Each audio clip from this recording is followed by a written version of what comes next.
Narito ang Balitang Pinoy TV.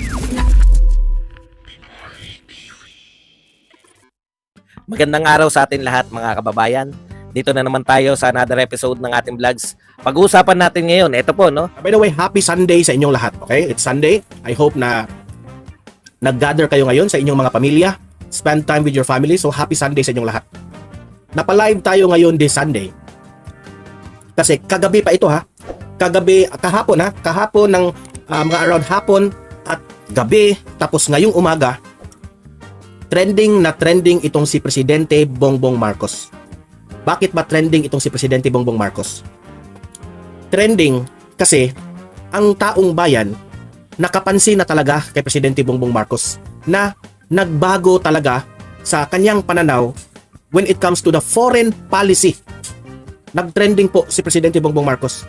Kumakalat ang mga videos ni Presidente Bongbong Marcos patungkol po dito sa kanyang mga sinasabi noon foreign policy na kaibiganin raw itong China, tapos meron pang video na sumang-ayon itong si Presidente Bongbong Marcos kay former President Duterte. Itong vlog na ito, ipapakita ko yung video na yan kung ano yung mga sinasabi dati ni former President kung ano yung mga sinasabi dati sa panahon ng kampanya ni Presidente Bongbong Marcos. Itong vlog na ito, nagre-represent lang po tayo sa taong bayan. Bakit Mr. President? Presidente Bongbong Marcos, bakit po? Nagtatanong kaming taong bayan, bakit nag-iba bigla ang inyong pananaw patungkol dito? Bakit Mr. President? Okay? Pero yan, bago natin ito pag-uusapan guys, help me po na i-like at saka i-share itong ating video sa Facebook at sa YouTube para kakalat ito sa taong bayan. Okay? Sabay-sabay muna tayong mag-like and share. Ready? 1, 2, 3, go!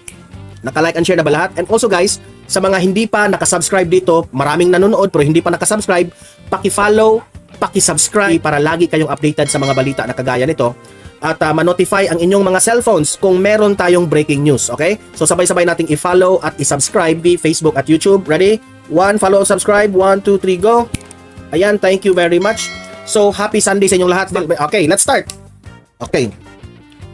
Bago ko ipapakita sa inyo ang video, magtatanong po tayo kay Presidente Bongbong Marcos. PBBM, Presidente Bongbong Marcos. Bakit po? Bakit? Bakit nag-iba ang inyong pananaw, ang inyong opinion patungkol po dito on how we will deal with China? Dati sinabi mo, it's going to be good if we will make friends with China. Sumang-ayon ka pa nga sa mga ginagawa ng ating former President Duterte. Hindi namin maiintindihan ang taong bayan, kami that includes me. Hindi namin maiintindihan bakit ngayon kinukontra nyo na ang China. Alam nyo Mr. President, ikaw mismo ang nagsabi, if we will include America, magagalit ang China. Yan ang sabi mo dati. Pero bakit ngayon buntot tayo ng buntot dito sa Amerika? Alam mo yan Mr. President na magagalit ang China kapag we will have plans together with America. Pero still ginawa mo. Kaya kaming taong bayan ngayon, nagtatanong kami Mr. President, what made you change your decision? Bakit nagbago ka? Nagtrending ito ngayon sa Facebook tingnan ko muna kung how many viewers are watching. 997 are watching already. Tingnan mo. Nagtrending because unti-unti nang lumalawak ang kaalaman ng taong bayan sa ginagawa mo Mr. President. Ano ba ang ginagawa mo? Unti-unti nang nakakita ng mga videos, nagsulputan ang mga video ngayon sa social media yung dati mong mga sinasabi patungkol po dito sa China. Okay? Nakikita ko yung post ni Sas Rogando na may sinishare sila, nila Joey, nila Pebbles. May sinishare sila sa mga speeches mo dati at yung mga in-interview ka nung hindi ka pa presidente sa DZRH. Yan, ipapakita ko yan mamaya. Kung gaano ka kasincere sa iyong mga sinasabi. Tapos ngayon, na ikaw na ang presidente, hindi na namin maintindihan taong bayan bakit lahat ng mga sinasabi mo wala talagang natupad. Bakit ba importante itong mga sinasabi ko ngayon? Importante ito because it deals with the relationship with China. Kung anong mangyari sa atin sa bansang Pilipinas at itong China, kung magkabakbakan ito, ha? Sa ngayon nga, ang status natin, hindi na tayo makapagpangisda. Kung ito ay makipagbakbakan tayo, kung ito ang desisyon ni Presidente Bongbong Marcos ay kakampi dito sa Amerika, humingi tayo ng tulong at mangyari yan, paano na yung taong bayan, Mr. President? Hindi ako nagbablog ngayon, Mr. President, para batikusin ka. Hindi ako ngayon nagbablog, Mr. President, para siraan ka lang. Ito ay sincere na pagbablog ko. Nagtatanong kami, Mr. President, bakit ka nagbago? Mr. President, ha? I'm not here para siraan ka. Dapat nga kami, susuporta kami sa inyo para kung uunlad yung mga ginagawa mo, uunlad rin tayong lahat. Pero ngayon, Mr. President, ha? Pasensya ka na, Mr. President, but I have to be frank on you about this. I have to be frank because this is not only my opinion, but it seems na nakikita ko na sa social media, nagtataka na ang taong bayan, Mr. President, bakit nagbago ka? Bakit kontra na tayo ng China? Oh, sa totoo lang, walang halo itong walang halo itong masasabi nating pamumulitika. I don't want na ako, aamin ako, DDS vlogger ako. Pero hindi ito kaya ng mga vloggers mo.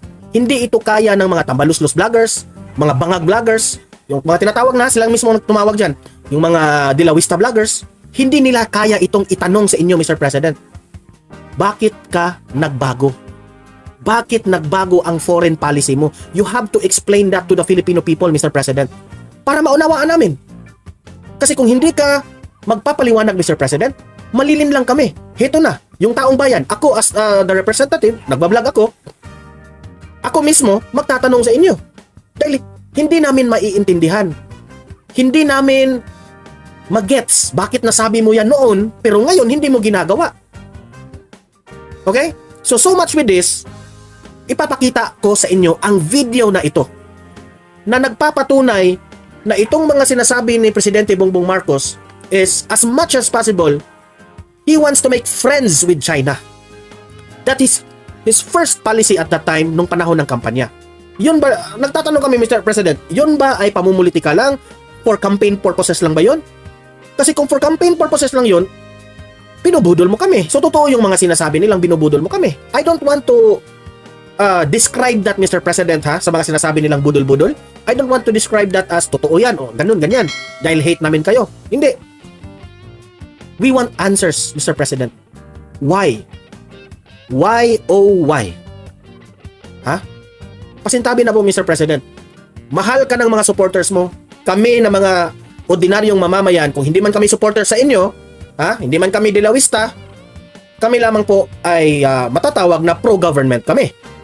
Pro-government in a sense na binabantayan namin ang mga galaw ng gobyerno para sa gayon, maiiwasan yung mga politicians na gumagawa ng kabalastugan na will lead na yung taong bayan yung magsasuffer sa kanilang kabalastugan. So ngayon, Mr. President, panoorin mo itong mga videos na sinabi mo noon. Okay? I-play ko itong video na ito at i-pause ko if meron tayong opinion. Okay? So in 3, 2, 1, video, pasok! Ano ho ba ninyo i-resolbahin yung problema natin dyan sa West Philippine Sea? Susundan nyo ho ba yung naging direksyon ng Duterte administration dyan sa... Tinatanong siya ngayon sa DZRH. Ito yung tanong. Malapit na ang eleksyon dito. Panahon ito ng kampanya. So, dito, nagpasikat yung ating presidentiables dito kung ano yung gagawin niya dito sa China. Eto na. Mr. President, ito yung answer mo dati. issue na yan? Kung ang tinutukoy ninyo is yung polisiya, foreign policy ni Pangulong Duterte na engagement with China, talagang yan lang naman ang option natin eh. Yan lang naman ang option natin. Yung mga ginagawa ni former President Duterte sa kanyang panahon, sumang-ayon ka, Mr. President. Sabi mo, yun lang naman ang option natin. Ano ba ang option natin? Our option is to make friends with China. Okay? I-elaborate ko yung explanation mo, ha? Sabi mo, ang ating option is to make friends with China. Hindi natin kayang makipagbakan sa kanila. Yun ang answer mo dati, ha? This is 2022. Tapos, nakisabay ka po sa opinion ng mga Duterte dito. That's the only option we could have with China. Okay? Patuloy. There are three ways to lose or gain territory. May tatlo raw sitwasyon that will lose the territory. Pwedeng mawala natin yung ating pinag-usapang territorial claim. Nagki-claim ang China, nagki-claim ang Pilipinas, ha? May tatlong bagay raw para mawala ang claim natin dito. Pakinggan si PBBM. One is by arbitration that is agreed upon by both parties. One is, sa ngayon, hindi naging effective yan dahil ang sinasabi ng China, hindi kami sa signatory dyan. At kahit na anong mangyari dyan, hindi kami kasama dyan. And there's an argument to be made, an arbitration is between two or more parties. Tayo lang naman ang nandun. So, yun na. So, ibig niyang sabihin, sa arbitral ruling, na sabi nila quote-unquote, nanalo tayo, hindi yan kinikilala ng China. Okay? Bakit hindi nila kinikilala? Dahil po, nung panahon na doon yan sa UN, pinagdidesisyonan yan, wala, hindi po nag-participate ang China. Do you understand? Tayo lang po ang nagpa-participate doon. So, ibig sabihin, kahit manalo tayo ng 100 times sa arbitral ruling, wala. Yan ang sabi ni former President Duterte. Papel lang yan. Sige, hawak-hawak natin yan. Amin ito. Maraming bansa ang sumang-ayon. Okay? Permado. Sa Pilipinas yan. Yang teritoryo na yan sa Pilipinas yan. Maraming bansa ang kumampi sa atin na nagtestify atin yan. No problem about that. Sa paningin natin at sa ibang bansa, atin yan. Atin yan. And me also, I believe na atin yan. Pero, paano yan? Ang China, itong mga in-check na ito, hindi nila kinikilala yan. Ina-explain ko na ito ha, mga dilawista, in layman's term. Hindi nila kinikilala yan. Paano yan? Amin yan eh. Yan ang sabi ng China, ha? Amin yan.